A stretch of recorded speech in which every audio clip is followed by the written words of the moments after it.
I'm Ted Seides, and this is Capital Allocators. This show is an open exploration of the people and process behind capital allocation. Through conversations with leaders in the money game, we learn how these holders of the keys to the kingdom allocate their time and their capital. You can keep up to date by visiting capitalallocatorspodcast.com. My guest on today's show is Michael Mervosh, clinical psychologist and founder of the Hero's Journey Foundation. Michael joined me to talk about how people are managing their way through the crisis. Our conversation covers the unexpected resonance of shelter in place, facing ordeals, valuing connection, and discovering creativity. We close with a simple tip to participate in something bigger than yourself and a poetic word about kindness. If you'd like to learn more about Michael and his work, in which I've been an active participant, check out heroesjourneyfoundation.org/introduction. That's heroesjourneyfoundation.org/introduction. And have a listen to our previous conversation that follows on the feed.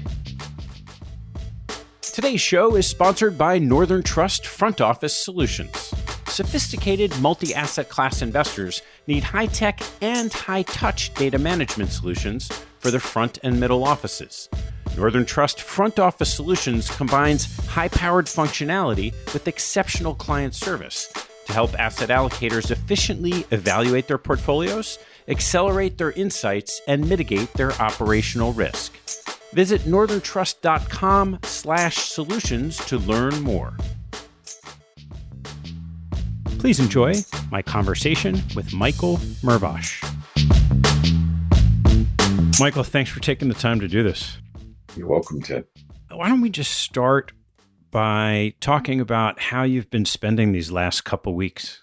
Well, all of my time and energy has really been focused on two things. One is attending to my clientele, to clients and patients who are obviously all experiencing the same thing, and moving all of my trainings and programs online. So I'm still in front of some human beings in my office, but I'm far more like you and everybody else, sheltering in place and working through a screen.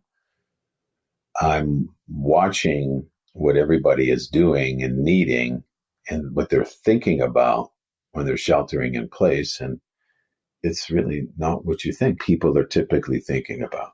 So why don't we start with, what do you assume that people are typically thinking about? Well, if you read the papers, what most people are thinking about is surviving this. That's the bottom line. Am I going to stay well? If I'm going to get sick, will I get proper treatment? Will I survive that? And will I have enough to eat? And do I have enough to live on? That will occupy most of the energy of a significant portion of the population, particularly the gig economy people who live paycheck to paycheck. They will be in survival mode. And those are obviously the ones also who have to stay in the workplace that can't shelter in place. But I'm seeing all the people who are primarily sheltering in place, which I'd imagine be a significant portion of your audience. Yeah. And so what's different from what you were expecting that you're hearing? The most striking resonance is, number one, people will kind of sheepishly start to say that they're anxious about something, but what they're anxious about isn't like how they're going to be okay. I mean, there's all of us who are more action-oriented and production-minded want to get going. But there's also a part of a lot of us who are learning for the first time that for all of our lives up until now, in the background of our culture and therefore of our psyches, what's always running is the economy. And what the economy says is you get to work. And you get to work and you produce. And when you produce, you be successful and you have realized the American dream. There's a part of the psyche that just lives that no matter what. But then when the whole economy stops and people realize I'm more okay than I thought I would be. And in sheltering in place, I have space, not time, but space, where I'm not actually confined. I'm actually free. And I'm not driven. And again, I don't want to lay that all on an economy, but I think that's a significant psychic force to drive, to make money, to provide. And a significant amount of people, you have the introverts who are like, now the rest of the world understands how I live. Then there are the people who are more hermetic. They're not people oriented and they like being by themselves. And now they have permission. They're encouraged to do it. They're relaxed. And then there are the people who are discovering a part of themselves that tells them, you know what? I'm good. I'm good. But where I'm not good is when I start thinking within a relatively short period of time goes from how long am I going to have to do this? Then to secretly, I hope this doesn't end too soon. And that's fairly consistent. You're hearing that quite a bit. Quite a bit. And I don't want to say it's universal, but it's common. And each person, again, sheltering in place, thinks they're the only one thinking it. It's sort of the secret realization. And there's so many things that we think we can't do without, that we're doing without. And on the one hand, many of us are experiencing significant losses. Certainly people who lose their jobs and economic security are appropriately distressed and frightened about what's going to happen next. But many of us, what we are watching is our futures. We've lost our future. And I'm really touched by the young people I've had exposure to, and in that regard, like teenagers and the high school seniors that I have had a chance to talk to are like, this was my time. I'm working right now with a guy graduating from graduate school. And again, finding a job isn't so easy. There's no graduation. Like there's no launch. So there's the dissolution of things that launch us and move us forward, which bring about a sense of loss. And everyone knows that. And then a disorientation. Because I'm scheduled with people all the time. And I'm saying, so what are you doing in a week? And they're like, what do you mean, what am I doing in a week? Are you available? Like, yeah, I'm available all the time. So if you think about the vernacular in conversations, I know you're a busy person. We're all legit if we're busy, rather than saying, well, no, I really don't have anything to do. And then there's a shocking amount of people who are in that position who don't have anything to do, who weren't prepared for that. And they don't know what to do when they don't know what to do. And what's the variety of responses that people have had to that feeling of, oh, I've been forced to do less or slow down? Well, it's interesting, probably talking to people across the world, the Americans, us as Americans, and the Germans don't like to be told what to do, and having a really hard time to say how we experience confinement as we have a right to freedom. And then there's also people, honestly, who don't have much personal authority and don't really feel in charge of their own lives and don't know how to feel in charge of their own lives, who feel governmental authority is stifling them. So they're angry. So some people are really angry right now.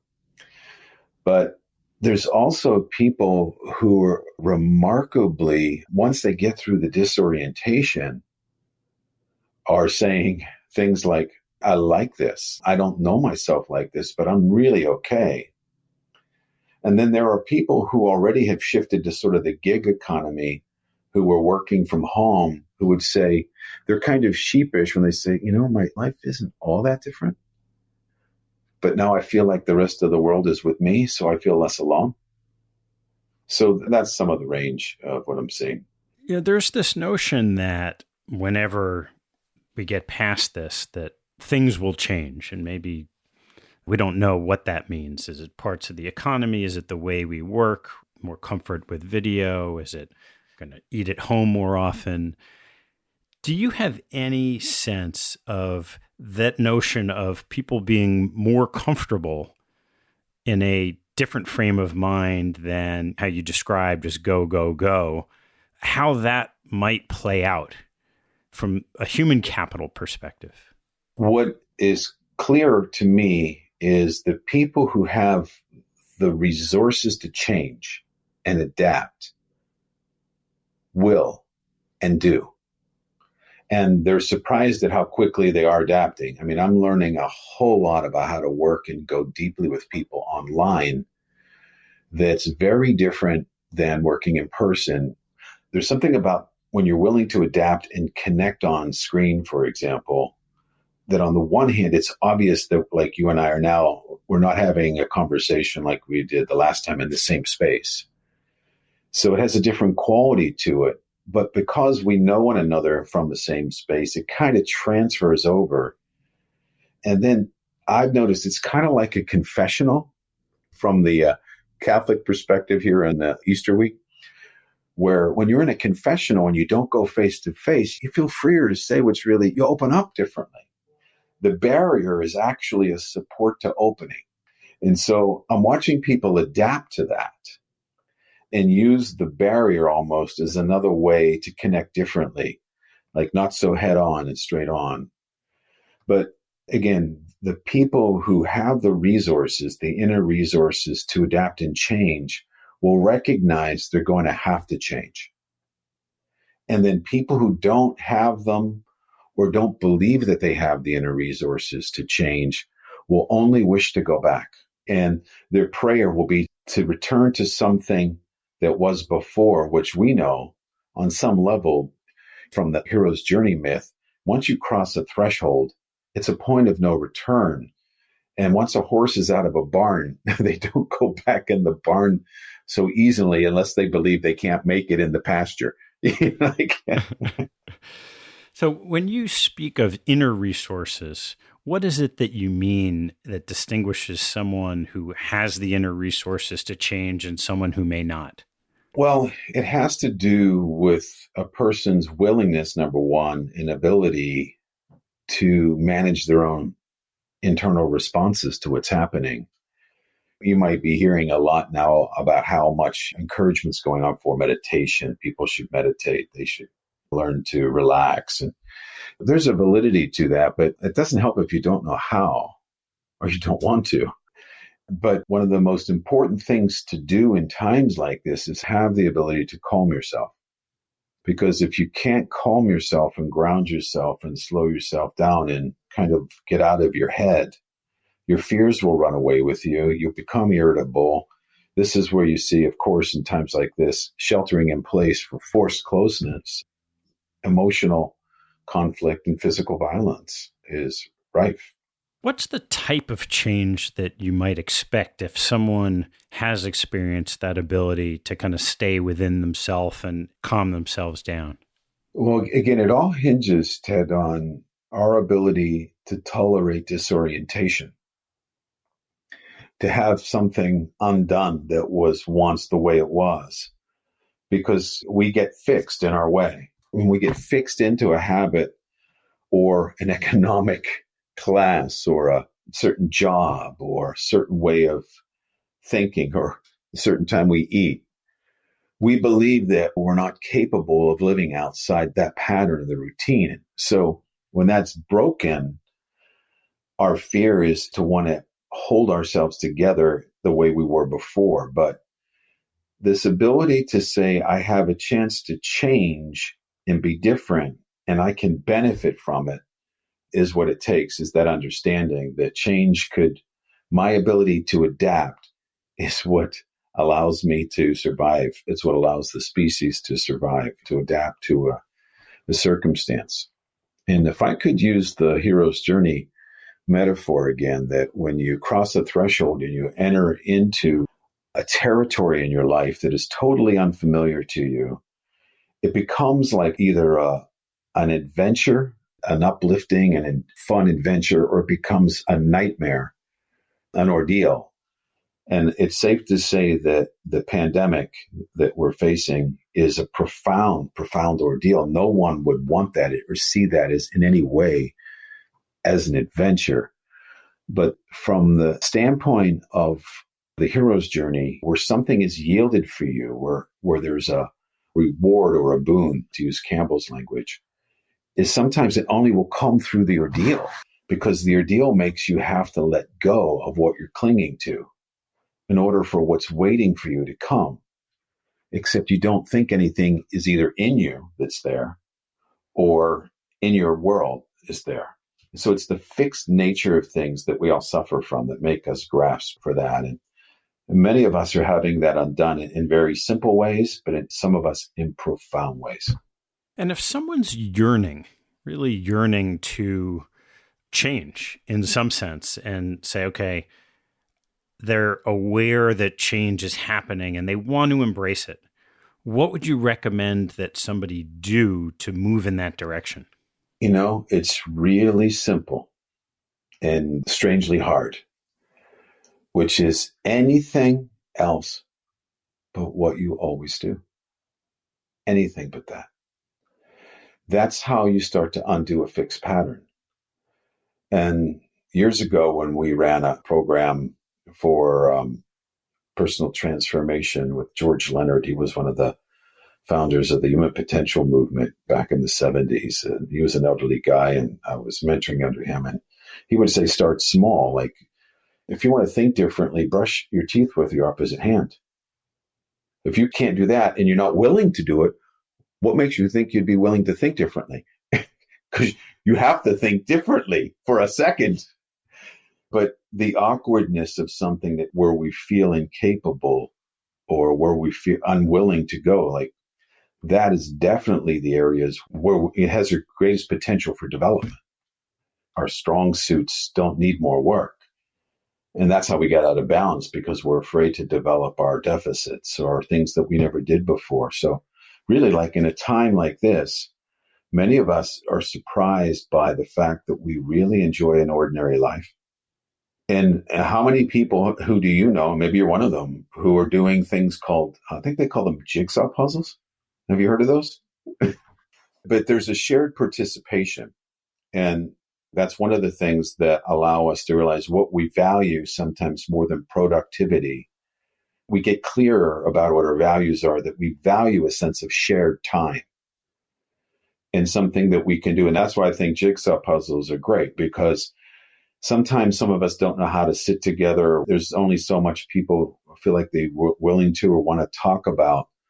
But especially like with kids, when you're doing a shared activity, the third thing comes up or the conversation happens while you're focused on the activity. So I would say if someone wants to take advantage of this time, you would have to step back and learn just to look at what's happening and recognize what has surprised you. Because if you're not capable of the unexpected and you can't tolerate surprise, you're just going to be narrow-mindedly fixed on what already has happened and what you already think. And then let what has surprised you inform you of what you value and what adaptation you might do, where you start to take up something you wouldn't do before. Or, my neighbor is picking up a guitar again and is asking me about that. He's 70 and he hasn't played it for 30 years, but he's had one for 30 years. And it's not about playing the guitar. It's about this willingness to tilt in a different direction. And I think if you don't have that willingness to open yourself to new experiences, you become surprised. You don't really learn about yourself, and you're just trying to go back to something that will never be again. And you could say that's true about us probably right now as a country in general. And I don't want to make this overly mystical in any way or say there's anything good about having this pandemic virus, but good will come out of it, because the virus doesn't discriminate.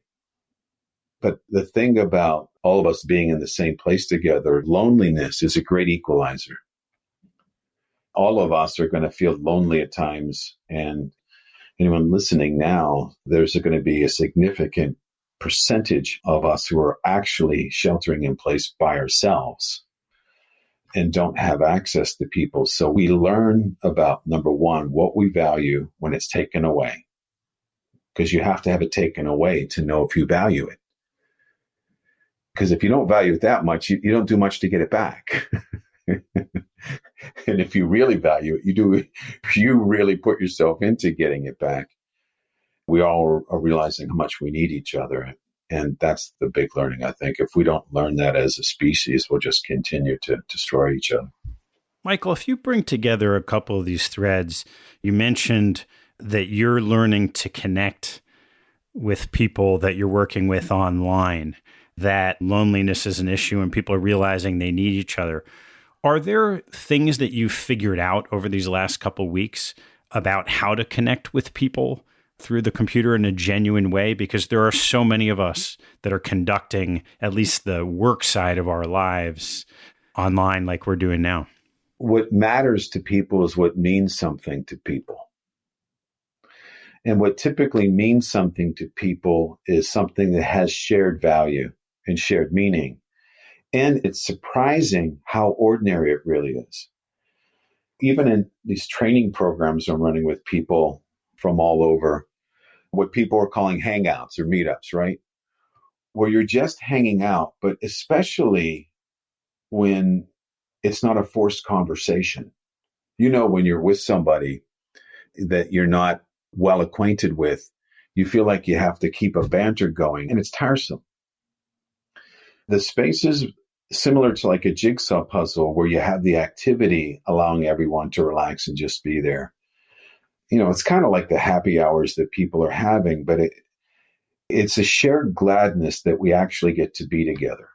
And it's the shared gladness, Ted. It doesn't matter if it's over a happy hour thing or being a part of a group that shares a song or just tell me something good that happens. It's sitting there realizing, you know what, I'm really glad to be here with you, the way you would be out socially. And it goes across the screen. And people relax and they kick back in their chairs. And after a while, I'm not thinking about this as a barrier right now when I talk to you. I just feel like I'm talking to you. And that's what happens. It's like the screen that feels like a window becomes like literally a screen where you can pass through. So, Michael, as more of us are doing these meetups and socializing in different ways, are there any practical things that you've come across that can make that experience different or better than it might otherwise be? Yeah, Ted, I think a couple things about that is one, back to people who are surprising themselves with how okay they are sheltering in place. When they relax the pressure to do things and to be productive, there's a space available to be creative. And it's this creative capacity in our adaptation to life and our ability to not be mired in the fear and the heaviness, because what we all have to find a way to do is to relax and to normalize something that's the same for us and also something creatively different. So for me, making my family's red sauce and getting that tomato sauce together in the tradition of the family makes it feel like this is the thing we always do. And for a minute, I'm normal again. And the pandemic and the economy all recedes. So one thing everyone can do is find a way to normalize your life. And I think that's what the jigsaw puzzles do. And we say, no matter what, we got this. But then there's this way of paying attention about how much goodwill there is in the world and from the most unusual sources. As an example of this, people will watch the growing change in the tide where now people walk the sidewalks or walk the streets in their own socially distanced way. And rather than taking it personally, I noticed I was walking past a driveway and these kids have these driveway messages in chalk. And I think that was really sweet. But then I go like 6 driveways down and there's another one. And then down, like the whole neighborhood did this. And so all the walkers are having these driveway messages. So it's inspired me to be creative and I'm going to do some driveway singing. this weekend. Yeah, like that's the thing. I'm going to get my guitar out there and I'm going to sing at the end of my driveway. It's like a positioning yourself to participate in something greater than yourself is really the solution. So if you don't have that happening in your life, there's a real simple way to do that. If you're listening to this and you would like to just lean into something differently, make 3 phone calls or 3 outreaches. The first call will be to reach out and talk to someone that you haven't talked to in a long time and get over yourself. Oh, I should have called, because when we feel bad about doing something, we don't do it for even longer because that's all off now. And so it's reaching back to someone from your past or someone that you just would really like to reestablish a connection with and let it see where it takes you. Another one would be simply reaching to someone in your present life that you typically, when you're too busy, don't have the time and that you would really like to connect with or that might be struggling. Because being of service is really important. People need to feel useful. Reach out to someone that maybe could use your help or think might be happy to hear from you. And the third reach would be to contact someone that you want in your future, that you want to make sure is in your future. And this is your way of strengthening or building something at a time like this. And that's an example of it. And this is where David White would say, just put down the weight of your aloneness and ease into a conversation somewhere. Well, Michael, this is great, but I can't let you go without asking you to open that magic book of yours. And before you do, I have to ask you to pick a number.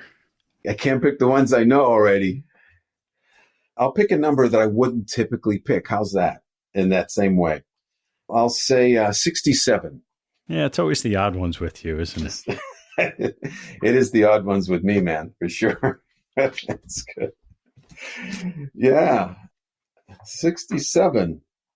And this is a book of poetry that I have been writing in over the years. If something speaks to me, I put it down.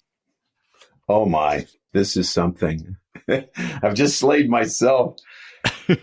I read this poem. It came to me when I was on a broadcast on Saturday, speaking to a woman who was profoundly isolated and alone in Barcelona. And her sharing made me think of this poem by Naomi Shahid Nye. It's called Kindness. I'll leave you with this, Ted. Before you know what kindness really is, you must lose things.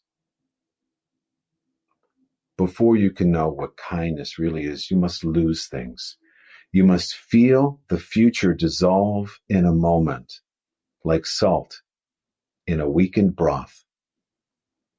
And how many of us are feeling aspects of our future literally dissolve in days, like salt in a weakened broth? And some of us are health and our life. What you held in your hand, what you counted on, and what you so carefully saved, all this must go sometimes. All of this goes so that you would know how desolate the landscape can be between regions of kindness. And how is it that we've all done this, where we ride and we ride thinking the bus ride will never end, the passenger staring out the window forever. But before you can learn the tender gravity of kindness, you have to travel where the Indian in a white poncho lies dead by the side of the road. We would say in our instance, killed by the virus. You must see how this could be you, and how he too was someone who journeyed through the night with plans and the simple breath that had kept him alive. Before you know kindness as the deepest thing inside, you must know sorrow as the other deepest thing. What a time for that, right? You must wake up with sorrow. You must speak to it till your voice catches the thread of all sorrows and you see the size of the cloth. If you do this, then it will only be kindness that makes sense anymore. And it's only kindness that will allow you to tie your shoes in the morning and send you on your way into your day, to mail a letter, or maybe to purchase bread with a mask on. Only kindness will raise its head from the crowd of the world to say, "It is you I have been looking for. It is you I have been looking for." And then kindness walks with you everywhere like a shadow or a friend. That's a great one. Well, Michael, thanks for sharing your thoughts about this time, and always great to see you. Yeah, thank you for asking me. It's always a pleasure, Ted. Thanks for listening to this episode. I hope you found a nugget or two to take away and apply in your investing and your life. If you'd like what you heard, please tell a friend and maybe even write a review on iTunes. You'll help others discover the show, and I thank you for it. Have a good one, and see you next time.